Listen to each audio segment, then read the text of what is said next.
Alan Dershowitz with us. Of course, an old friend and former Harvard law professor, author of the book, The Case Against Impeaching Trump. Just out. He joins us now. Professor, how are you? Good to talk to you. Hey, I'm doing great. You know, the one good thing about all this is that a number of conservatives are now joining me in my skepticism about how the FISA court operates. For 20 years since it was established, I've been saying there ought to be an adversarial process. FISA ought to appoint a half a dozen lawyers with security clearance to take the devil's advocate position and argue against the granting of a FISA warrant to spy on American citizens. And the FISA court will then hear both sides of the issue and hear all the information and then can decide. For example, in this case, the FISA court would have been told, had there been a defense attorney advocating, they would have been told, look, this guy's Steele, you think he has credibility. He has also said something you don't know about, that he saw President Trump in a hotel room and then all the stuff about prostitutes and urination. That would have completely discredited Steele in the minds of the court. But, of course, the decision was made to withhold that material, just like the decision was made to withhold the material that the Steele dossier was paid for by the Democratic National Committee and the Clinton campaign.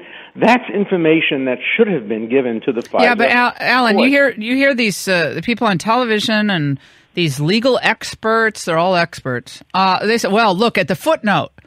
The political opposition is referenced, but the specific nature of this, who paid for it, the oppo candidate paid for it. That, don't you think, as that's a material fact that even though they kind of had a CYA footnote in the application saying, oh, well, this information was provided by someone not friendly to the candidate number one.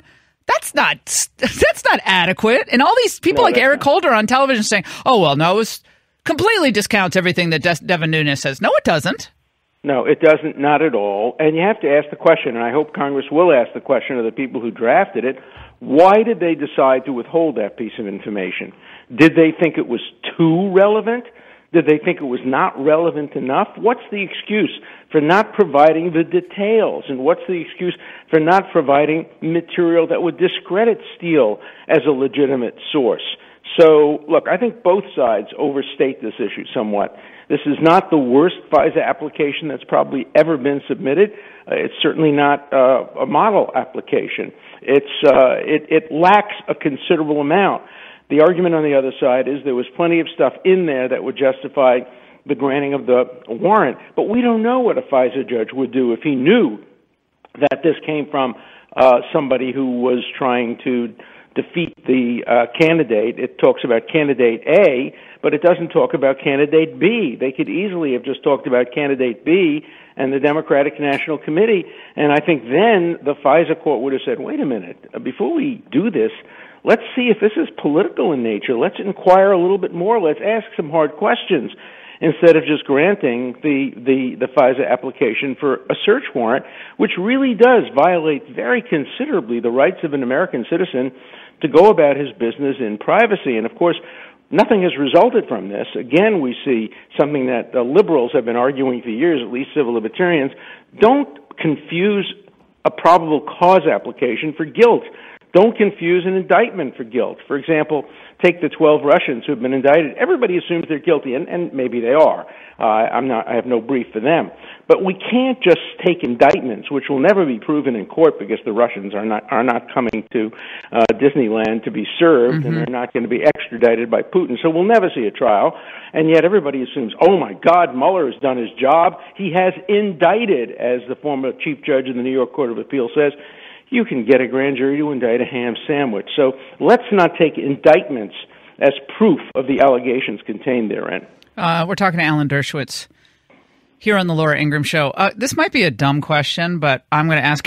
I'm going to ask it anyway. I've never heard you ask a dumb question. Yeah, well, so and I should know the answer to this, but I don't. So I'm asking you. The four judges who oversaw this FISA multiple application process. Everyone said, well, the Republican appointees. Okay, that doesn't mean anything to me. So what if the Republican appointees are federal district court judges? do they have an opportunity? Is there a colloquy between the judge and the government about this FISA application, or do we even know? I mean, was there? I'd like everything's secret, the transcript's secret. I'd like to know if one judge out of 4 said, I read that footnote number 17, and what do you mean political opposition gave some of this info? What does that mean? But we don't know that, right? Question. It's a brilliant question because we have no idea how the court operates. Technically, they don't have to have oral argument. All they have to do is get a written application and rubber stamp it. It's ridiculous. And, by the way, I agree with you about the Republican stuff because, a lot of people say this can't be an unfair investigation because Mueller is a Republican, Comey is a Republican, Rosenstein is a Republican, but these are Republicans who really, really hate Donald Trump. His greatest opposition comes from centrist kind of old Rockefeller Republicans. I'm again not making a brief for Trump or against these folks, but Comey has shown his colors. He clearly is now campaigning for Democrats. I wouldn't be surprised if Rosenstein and Mueller vote against Trump. So the fact that they're Republicans Who cares? Doesn't change anything. It doesn't mean anything. I think what we need are fair-minded people without regard to party conducting an investigation, which is why right from the beginning I have opposed special counsel and called for a nonpartisan expert committee to look into the influence of Russia on the election, like the 9/11 Commission and others. In my book, The Case Against Impeaching Trump, I lay out the whole theory of why a nonpartisan commission would have been much better and provided us more information rather than secret behind closed doors grand jury proceedings trying to point the finger of criminality at people rather than trying to just find out the truth.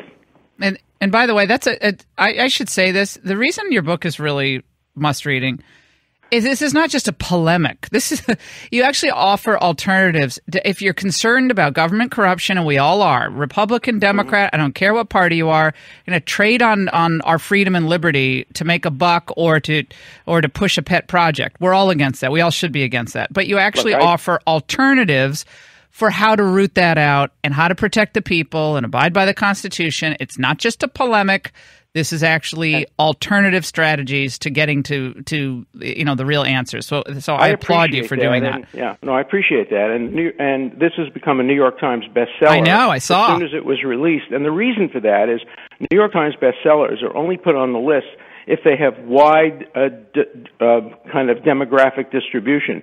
And so I think the book has an appeal to liberals, conservatives, Democrats, Republicans, because it tries to tell the story in a nonpartisan way. My publisher, to make a point, published an alternative cover called The Case Against Impeaching Hillary Clinton, because I would have written the same book if Hillary Clinton had been elected and they were trying to investigate and impeach and prosecute her. I'm not making the case for Trump. I'm making the case for the Constitution and for civil liberties that would be equally applicable to any candidate who was the subject of an unfair investigation. We're talking to Alan Dershowitz here on the Laura Ingraham Show. Let's move on to this Michael Cohen deal. The word comes out that there's a tape of Cohen talking to Trump about apparently a payment to this McDougal woman, and people jump to this is a campaign finance violation, a criminal conspiracy. In business, people settle issues all the time as a cost of doing business. What potential jeopardy could Trump face because of this tape, if any? I don't think any. I don't think that it's either completely exculpatory or completely inculpatory. The real question is who leaked it and why it was leaked. And, of course, Michael Avenatti said in advance he knew there were other tapes. Yeah, how does he know that? How did he know that? I mean, the American Bar Association Journal has an article quoting Stephen Giller as one of the country's leading experts on legal ethics, saying he has some real ethics problems here. And he also revealed bank records. How does he get access to this information? That's exactly what I thought last night. Under court seal, and it's a real question. And he's also accused me of always getting it wrong and him always getting it right. And in May last year, he guaranteed that Trump would soon resign from office. I mean, his predictions have almost all been dead wrong. I accurately predicted the Supreme Court decision in the travel ban case. I predicted that the president would appoint to the Supreme Court. I predicted that various people would flip or would plead guilty. I mean, the reason I get my predictions right is they're nonpartisan predictions. I don't have a dog in the race. I'm not trying to create a self-fulfilling prophecy the way people on the other side often try to do. They predict in order to try to make it happen. And those predictions tend to be often false, as Avenatti's predictions have been, whereas if you look at it just from a purely legal point of view, without having a partisan interest, your predictions are much more likely to be accurate. Finally, Professor, Manafort unsuccessful in his bid to move the trial out of D.C., one of his federal criminal trials. Can he get a fair trial in the District of Columbia? How hard is that? Well, it's interesting. The vast majority of voters in the District of Columbia, of course, voted against Trump. I think he's more likely to get a fair trial in Virginia. He also got a judge who was somewhat critical of the special prosecutor, saying essentially that they're not really interested in Manafort. They're interested in getting him to squeeze him, to make him sing, perhaps even compose, because we know that witnesses who were squeezed sometimes exaggerate or make up stories because they know the better the story, the better the deal. So the Manafort case is all about President Trump. It's not about Manafort's tax or other violations. And so I think everybody has to be watching that case because if they get a conviction and impose a long sentence on him, then the squeeze really, really, really tightens, and the efforts will be made to get him to flip. And we don't know whether he knows anything, whether he has any information, but that's the process that's going on. You know, in America, if you want to commit a crime, always commit a crime with someone more important than you are, and so you can turn them in and they can't turn you in. That's the first rule of crime in America. Professor Alan Dershowitz, it's always great to talk to you. Congrats again. New York Times bestseller, The Case Against Impeaching Trump. We'll check in with you soon. I hope this week on TV.